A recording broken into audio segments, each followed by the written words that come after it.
Joining me is the outgoing president of the Union for Africa Population Studies, Dr. Donatien Beguy. Dr. Beguy has 15 years of experience in research, capacity building, and knowledge translation in the population and health field.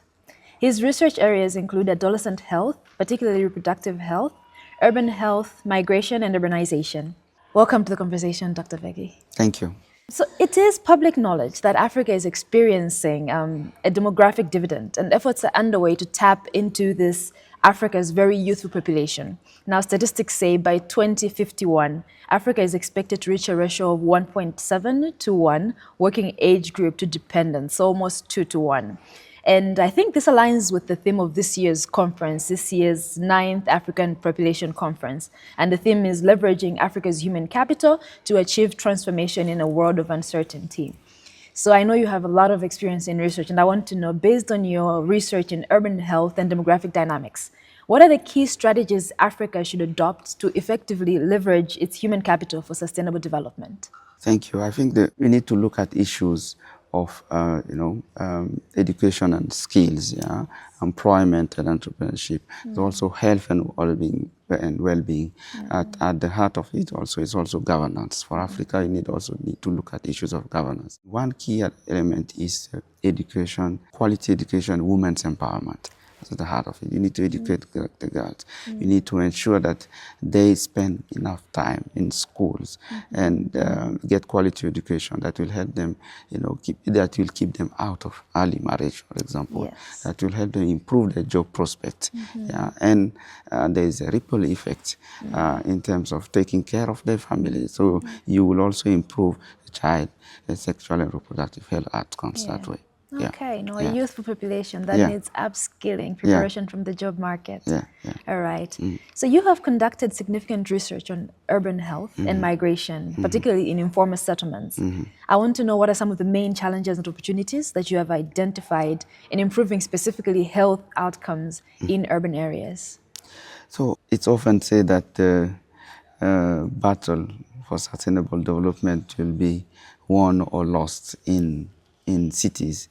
For many years, people thought that the urban health, the health of urban dwellers in general, is much better than that of those living in rural areas. But then research showed that, look, there are many disparities, there's a lot of disparities within cities, especially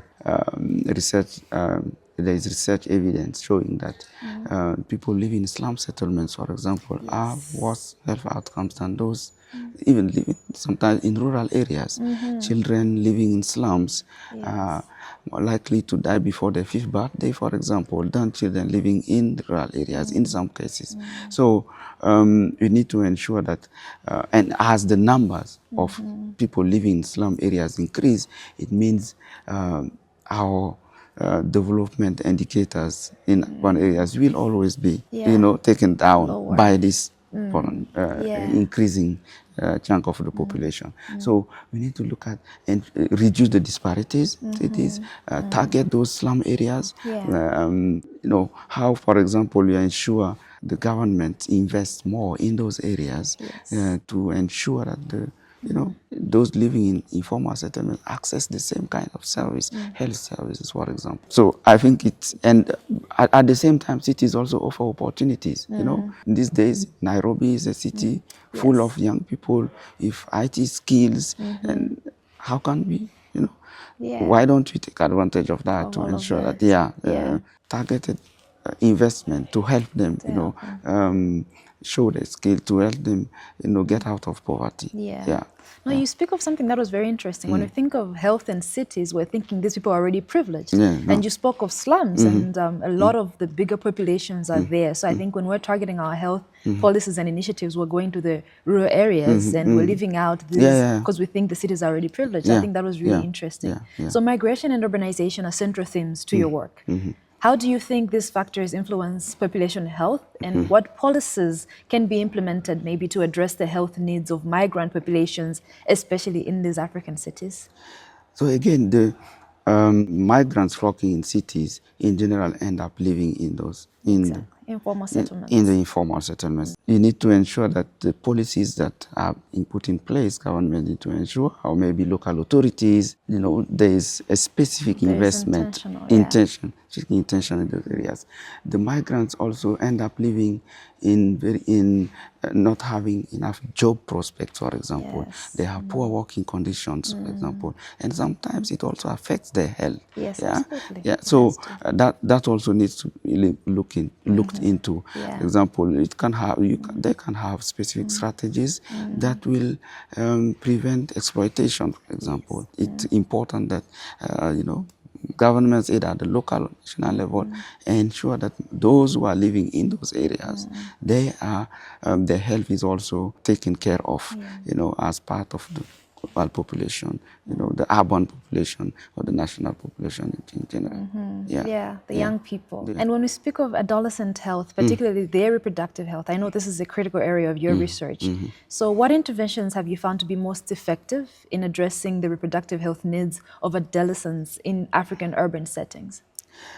So the young people make, or adolescents make, a chunk of population, urban populations, and the reality is that they often grow up in such a hostile environment, especially those in urban, in slums, urban Yeah. slums, and that affects their lives, and including the mental health.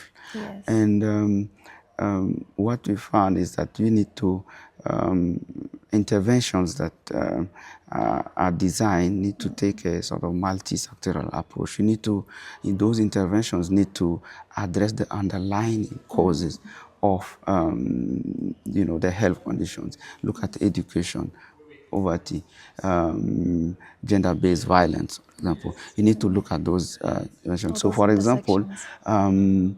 how can you give young girls, for example, life skills, comprehensive sexual education, for example. Yes. How can you help them have life aspirations, influence their life aspirations, influence maybe the financial literacy to help them think out of the box. These are some of the options that all put together will somehow help young girls and us and slums get out of poverty. Absolutely. As the outgoing president of the Union for African Population Studies, we are at the 9th APC. What is the one key message you want people to walk away with from this APC with regards to public health and family planning? Well, we need to continue investing in human capital, okay? And that's part of it, part of improving human capital is also ensuring that girls and women have access to family planning services. And we need homegrown solutions. We have homegrown solutions, of course, and with resources from within. Of course, you can always get help from outside, but I think you need to look at it inside and look. How can we ensure that our women, African women, African girls, they have access to family planning services to realize, their fertility preferences, if they, so that at the end of the day, they realize their full potential in terms of, education, job opportunities, employment, for example. So the message really, we still need more investment, capital on family planning services to ensure that our, girls and women realize their full potential. Thank you so much. Yeah.